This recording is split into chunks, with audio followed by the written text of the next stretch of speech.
Je suis Elodie Coppola et je suis arbitre international assistant. Depuis le siècle dernier, depuis 1999.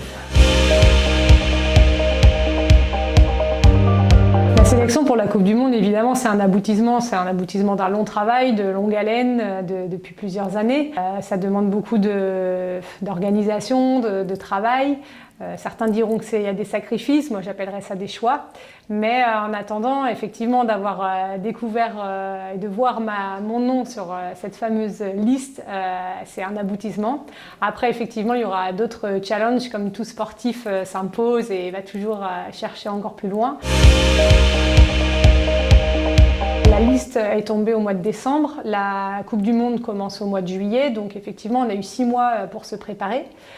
6 mois c'est assez long quand même, il faut gérer une moitié de championnat, il faut aussi gérer une trêve qu'il faut vraiment bien appréhender pour ne pas trop récupérer, puis repartir au taquet pour la Coupe du Monde. Et puis la Coupe du Monde étant vraiment sur la période de juillet, il faut aussi que nous, on se prépare pour la saison à venir, parce qu'on va enchaîner en fait la Coupe du Monde avec la saison dans nos championnats respectifs. Donc tout ça, ça a dû être bien anticipé et pour vraiment qu'on arrive à la Coupe du Monde à 100% et qu'on puisse enchaîner dans les meilleures conditions. On travaille chaque semaine par l'envoi et l'échange sur des vidéos un peu complexes, ce qui nous permet de nous positionner, de savoir quelle solution trouver si on est confronté à ce genre de situation. Donc c'est un travail depuis quelques années maintenant, ensemble, et on collabore, on essaye de collaborer un maximum pour ensuite être vraiment à 100%. Dernièrement, on a écrit une page d'histoire, on a été le trio féminin en Ligue 1. Là, c'est la première fois du coup qu'il y a eu 3 femmes à arbitrer en première division. Je pense que ça a été un match formateur parce qu'on a une certaine pression quand même à supporter. On était quand même en Ligue 1.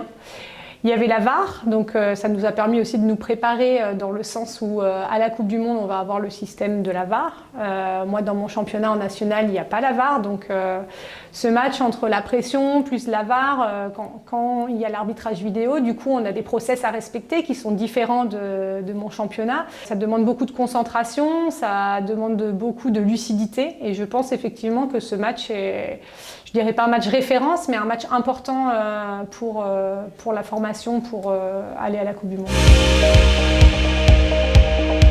Donc oui, je travaille au CHU de Nantes en tant qu'enseignante d'activité physique adaptée dans le service de maladies respiratoires en pneumologie. Je travaille aujourd'hui à 90%.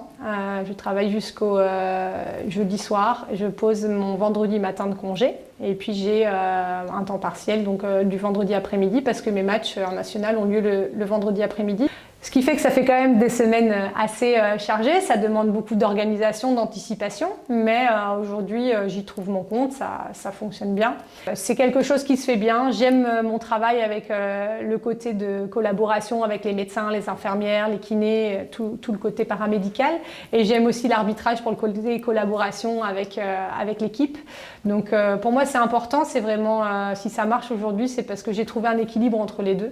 Et du coup, je souhaite que ça continue.